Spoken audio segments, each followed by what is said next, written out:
ጤና ይስጥልኝ። ፈጣን እውነተኛና የተጣሩ መረጃዎችን ወደ እናንተ የሚያደርሰው የፈጠነ ሚዲያ ነው። በዓለም አቀፍ ደረጃ በትኩረት የሚጠበቀው የአሜሪካና የኢራን ታሪካዊ ሰላም ስምምነት ይፋ ሆኗል። ይህንን ተከትሎም አራቱ የአውሮፓ ሀያላን ሀገራት ማዕቀብ ለማንሳት ዝግጁ መሆናቸውን አስታውቀዋል። በሀገር ውስጥ ደግሞ የቀድሞው የህወሓት ቡድን የፌዴራል መንግስትን የሰላም ቁርጠኝነት ለእኩይ ዓላማ ተጠቅሞበታል ሲሉ ዶክተር አረጋዊ በርሄ ከባድ ትችት ሰንዝረዋል።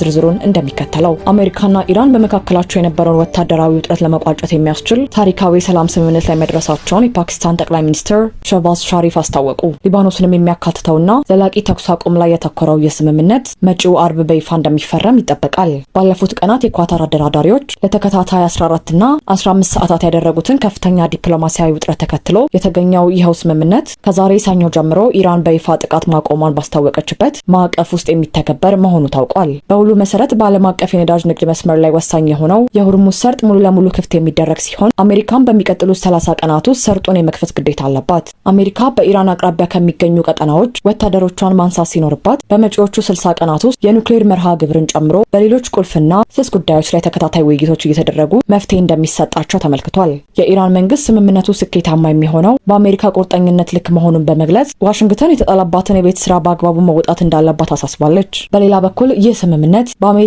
የሀገር ውስጥ ፖለቲከኞች ዘንድ ጥያቄና ትችት ማስነሳትን ጀምሯል። በተለይም ታዋቂው የሪፐብሊካን ፓርቲ ሴናተር ሊንድሴ ግራሃም እና የቀድሞው የምክትል ፕሬዚዳንት ማይክ ፔንስ ስምምነቱን በጥርጣሬ ከሚመለከቱት መካከል ተጠቃሽ ናቸው። ይሁን እንጂ እንደ ጀርመን፣ ጃፓን፣ ጣሊያን፣ ፈረንሳይ፣ እንግሊዝ፣ ቱርክና ኒውዚላንድ ያሉ ሀገራት ስምምነቱን በበጎ የተመለከቱት ሲሆን የተባበሩት መንግስታት ድርጅት ዋና ጸሐፊ አንቶኒዮ ጉተሬዝም ለዚህ ስምምነት መሳካት አስተዋጽኦ ያበረከቱትን አካላት በሙሉ አመስግነዋል። ይህ ስምምነት ለመካከለኛው ምስራቅ ቀጠና ዘላቂ ሰላምን ያመጣል የሚል ከፍተኛ እምነት ተጥሎበታል። ይህ የዋሽንግተንና የቴህራን ስምምነት በዓለም አቀፉ ዲፕሎማሲያዊ ላይ ሌላ ትልቅ ለውጥ ማስከተል ጀምሯል።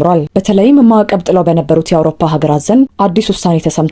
ዝርዝሩን እንደሚከተለው። የአውሮፓ ሀያላን በኢራን ላይ የጣሉትን ማዕቀብ ለማንሳት ዝግጁ መሆናቸውን አስታወቁ። አሜሪካ ከኢራን ጋር የሰላም ስምምነት ላይ መድረሷን ተከትሎ አራት የአውሮፓ ሀገራት ጀርመን፣ ጣሊያን፣ ፈረንሳይና እንግሊዝ በኢራን ላይ የጣሉትን ማዕቀብ ለማንሳት ዝግጁ መሆናቸውን በጋራ ገለጹ።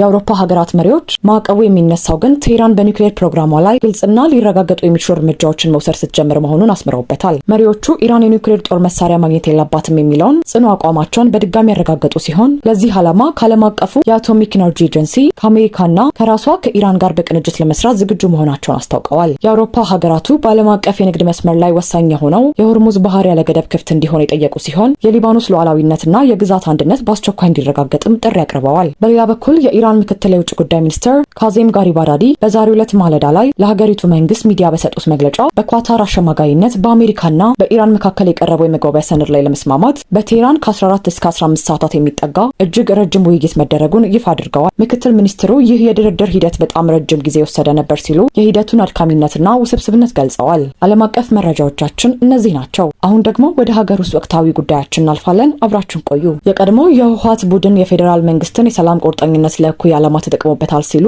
ዶክተር አረጋዊ በርሄ ተናገሩ። የፌዴራል መንግስት በትግራይ ክልል ዘላቂ ሰላምና ልማትን ለማስፈን ያሳየውን ቁርጠኝነት የቀድሞ የህወሓት ቡድን ራሱን ከሌላ እኩይ ዓላማ ለማደራጀት እንደተጠቀመበት የቀድሞ የህወሓት ሊቀመንበር ዶክተር አረጋዊ በርሄ ከኢትዮጵያ ዜና አገልግሎት ጋር ባደረጉት ቆይታ የፌዴራል መንግስት ከፕሪቶሪያዊ ሰላም ስምምነት ማግስት በትግራይ ክልል ውስጥ ጊዜያዊ አስተዳደርን በማዋቀር ሰብአዊ ድጋፎችን በማቅረብና የመልሶ ግንባታ ስራዎችን ለማፋጠን ከፍተኛ በጀት መድቦ በትኩረት ሲሰራ መቆየቱን አስታውሰዋል። እንደ ዶክተር አረጋዊ በርሄ ገለጻ የህወሓት ቡድን የፕሪቶሪያውን የሰላም ስምምነት ቢፈራረምም ከመንግስት የተሰጠውን የሰላም ዕድል በመጠቀም አደገኛና ህገወጥ ወታደራዊ አቅም የመገንባት ስራዎችን ሲያከናውን ቆይቷል ሲሉ ተናግረዋል። መንግስትም ከጦርነቱ ማግስት ለክልሉ ሰላምና ልማት መረጋጋት ከፍተኛ በጀትን በመመደብና የሰብአዊ ድጋፍ በማቅረብ ኃላፊነቱን ለመወጣት መጣሩ ተገልጿል።